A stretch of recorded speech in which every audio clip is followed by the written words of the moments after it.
अभी कुछ दिन पहले मैंने कहा था कि हम लोग दोगले समाज में जीते हैं।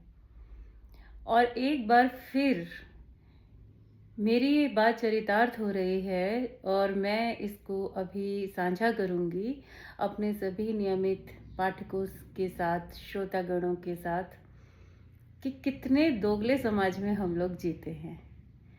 एक और तो नवरात्र में हम कन्या पूजन करते हैं। कन्याओं के चरण प्रक्षालन करते हैं, उन्हें भोग लगाते हैं, उनकी पूजा करते हैं, उन्हें देवी स्वरूप मानते हैं। उन्हें ढूंढ ढूंढ कर लाया जाता है घर में कन्या पूजन के लिए। और दूसरी ओर अगर वही कन्या बेटी बनकर घर में पैदा हो जाती है ना, तो मातम सा माहौल हो जाता है। बहुत ही अलग टर्न होती है। बेटा पैदा हो जाए तो जितने जोश में बताया जाता है रिलेटिव्स को, लोगों को, आस पड़ोस के लोगों को, उतना ही अगर बेटी हो जाए तो बड़ा ठंडा सा रिस्पांस होता है कि बेटी हुई है। दूसरी तरफ से भी यही रिप्लाई आएगा, ओह चलो कोई बात नहीं, लक्ष्मी आई है, देवी आई है। मतलब ये दिलासा, ये आप सांत्वना किसको दे रहे होते हैं? अपनी घटिया सोच और मानसिकता को। अभी हाल ही में मैं देख रही थी सोशल मीडिया पर एक मुद्दा बहुत ही गर्मा रहा है। आईवीएफ से किसी दंपत्ति ने संतान के लिए प्रयास किया और उनको 2 जुड़वा बेटियां मिलीं आईवीएफ से। जाहिर सी बात है कि उस दंपत्ति में जो माँ है, जो पत्नी है, उसने उन बेटियों को जन्म दिया है। अब मुद्दा ये है कि वो लोग मानने को तैयार ही नहीं हैं कि ये बच्चियां उनकी हैं। और रीज़न क्या है कि बच्चियों की शक्ल खानदान में किसी पे नहीं है। माता पिता को छोड़िए, खानदान में किसी पे नहीं है उन बच्चों की शक्ल। इस मुद्दे से उन्होंने डीएनए टेस्ट करवाया और डीएनए टेस्ट में रिपोर्ट जो आई वो उनके अगेंस्ट आई। उन छोटी छोटी नन्ही नन्ही बच्चियों के अगेंस्ट आई कि ये बच्चियां उस दंपत्ति की नहीं हैं। अब वो माता पिता मोर्चा खोलकर बैठे हैं हॉस्पिटल के खिलाफ कि ये बच्चियां हमारी नहीं हैं, हमारे बच्चे कहाँ हैं, इनका तो डीएनए भी मैच नहीं कर रहा है।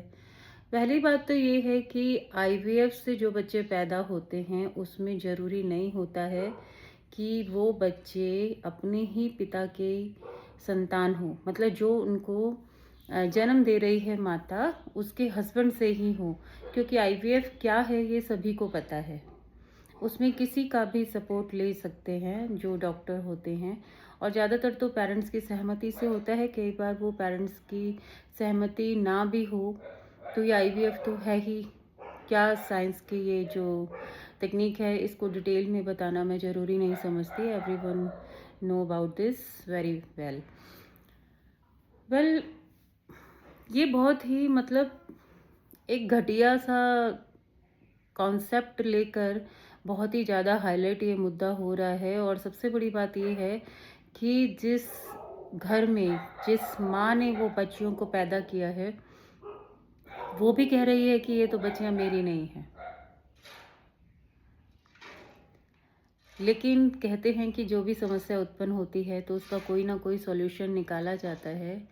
यहाँ मुझे रत्ती भर फर्क नहीं पड़ता कि वो पेरेंट्स क्या सोच रहे हैं, क्यों इतना हाय तौबा मचा रहे हैं, क्यों उन्होंने डीएनए कराया, उसके पीछे उनकी क्या मंशा है। क्योंकि ये भी सुनने में आ रहा है कि उनकी पहले भी बच्चियां हैं। अब ये भी पता नहीं है कि वो बच्चियां भी आईवीएफ से ही हुई या किसी और तरह से। और अगर नॉर्मल तरीके से हुई हैं तो आईवीएफ की ज़रूरत क्यों पड़ी। और अगर ये मुद्दा बेटे को लेकर था कि आप बेटे की लालसा में कर रहे थे और जुड़वा बेटियां ही आ गईं और वगैरह वगैरह वगैरह, जो भी मतलब एक तकियानूसी घटिया सोच होती है, उस इसके मूल में क्या है उसके पीछे हम नहीं जाएंगे। बात करते हैं, मुद्दे पर आते हैं कि वो जो नन्ही नन्ही छोटी छोटी बच्चियां इस दुनिया में आई हैं 5 महीने पहले, जिनको अभी ये भी नहीं पता है कि संसार क्या है, माता पिता क्या है, रिश्ते क्या है, जीवन क्या है, उन्हें कुछ नहीं पता। वो अबोध कच्ची मिट्टी की तरह हैं, बिल्कुल मासूम हैं। उनके हित में, उनके भविष्य के हित में, उनके जीवन के हित में कम से कम प्रशासन को थोड़ी अवेयरनेस इस मुद्दे को लेकर दिखानी चाहिए। और उस हॉस्पिटल में जिस भी डॉक्टर के द्वारा इस महिला को, इस दंपत्ति को ये आईवीएफ फैसिलिटी प्रोवाइड की गई, उससे सख्ती से पूछताछ होनी चाहिए, क्योंकि बहुत से पत्ते खुलते हैं जब प्रशासन थोड़ा सख्त रुख अख्तियार करता है। और यहाँ बात दो छोटी छोटी नन्ही नन्ही बच्चियों के पूरे जीवन की है। आप खुद सोचिए, जो माँ बाप सड़कों पर उतर आए हैं, इतना कलेश मचा रहे हैं, ये डिक्लेयर कर रहे हैं कि ये बच्चियाँ हमारी नहीं हैं। कैन यू इमेजिन वो घर में उनके साथ क्या सलूक करेंगे? क्या वो बच्चियाँ उस परिवार में अपनापन पा पाएंगी?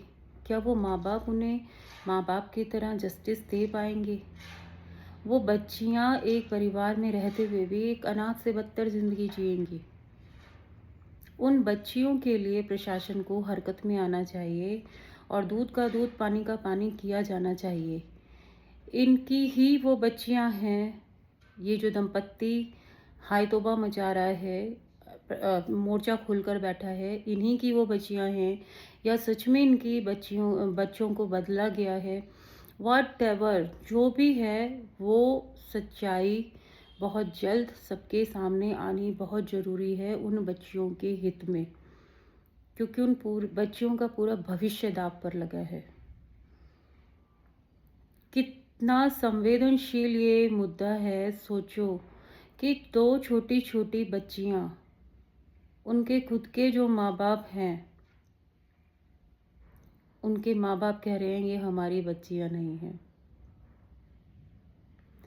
आईवीएफ से बच्चे पैदा करवाते हो और उसके बाद ये भी चाहते हो उनकी शक्लें तुमसे मिलें, वो खानदान वालों से मिलें।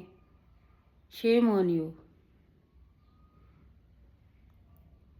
अब इससे ज़्यादा खुलकर मैं क्या बोलूं?